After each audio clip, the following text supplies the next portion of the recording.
The Baltimore Bridge collapse raises questions about safety and shipping, effectiveness of 30-year-old ISM code, and whether the ISM code addresses the 21st century ship management culture. The recent collapse of the Francis Scott Key Bridge in Baltimore on March 26, 2024, and damage to Dolly has put a spotlight on the efficacy of ISM code. While ISM code has served as a lighthouse guiding shipping companies for 26 years, it however raises questions whether the code is aligned with the 21st century ship management practices. Is there a need to review ISM code?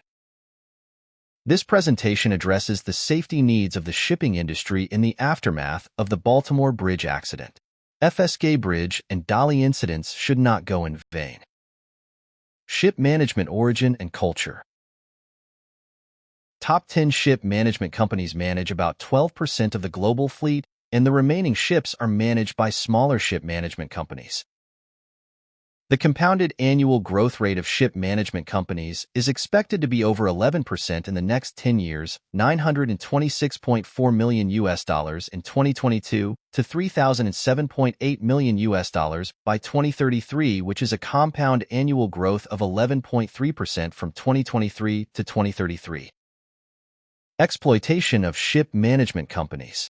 While a ship management company may be committed to operating ships safely, however, more often than not, this does not happen in reality. Some ship owners prioritize quick profits over the safety of crew and vessel.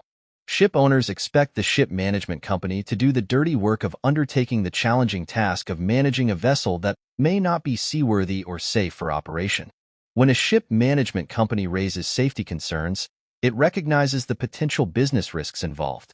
Consequently, owners may not hesitate to reclaim the vessel and transfer it to another ship management company ready to take over the business. Required changes to the ISM code.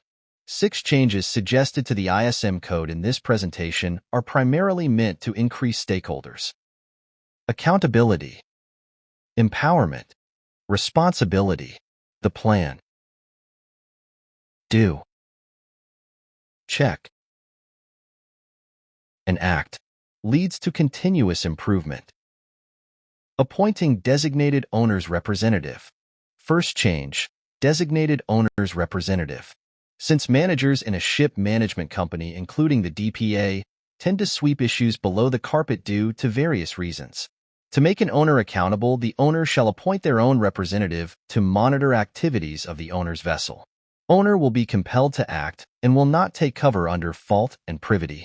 Element 4 of ISM code should be amended to include a DOR in addition to DPA.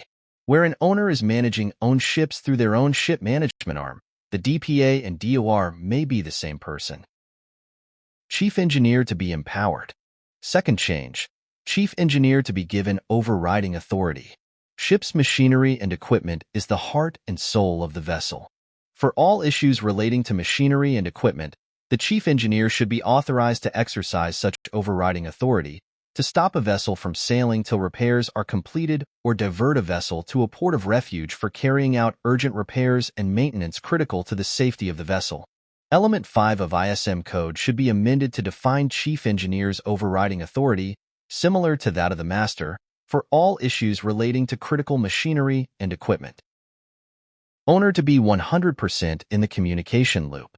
Third change, owners to have full knowledge of nonconformities, machinery, equipment, and vessel condition.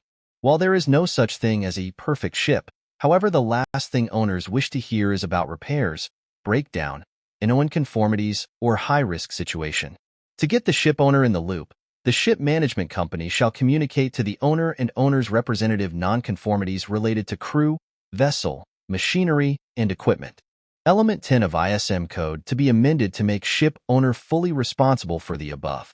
Owner to be given access to such information. Definition of responsibility of DOC holder of vessel in Element 1. Now to include the owner.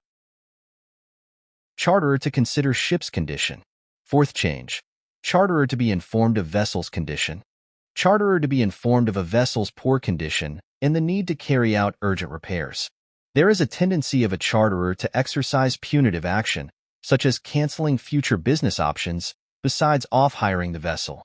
To avoid this, companies and ship staff are compelled to sail a vessel out, knowing well that the vessel may not be fully seaworthy. In view of this, the charterer should be informed of vessel's condition. On being informed, the charterer should stop the vessel and permit the shipowner to carry out necessary repairs. Element 9 reporting of nonconformities and hazards should be amended to bring the charterer in the information loop. Other changes to get safety as a top priority. Fifth change, length of a seafarer's contract. Any system is as good or as bad as the people who run it. To improve seafarers' performance and promote well-being, the length of their contract should not be more than 6 months. More stringent inspections to be conducted by the port state control on vessels where contracts are over 6 months. Sixth change, assessing the cost of safety. In times where money matters most, it is essential that shipping companies carry out an annual assessment of how much they have financially benefited by implementing good quality and safety management practices. Measure their return on investment in quality and safety. This will change the paradigm of perceiving quality and safety as an investment and not an expense.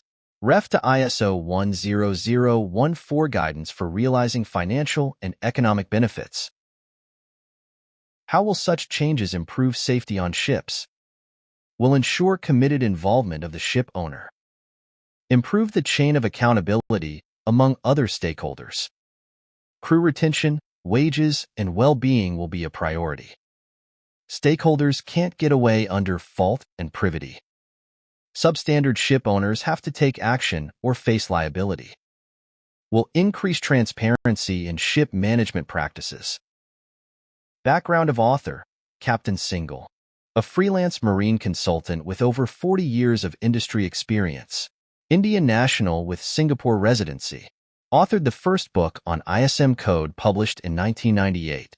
Copy placed in the IMO library. In 2001 was impaneled by IMO as a specialist consultant.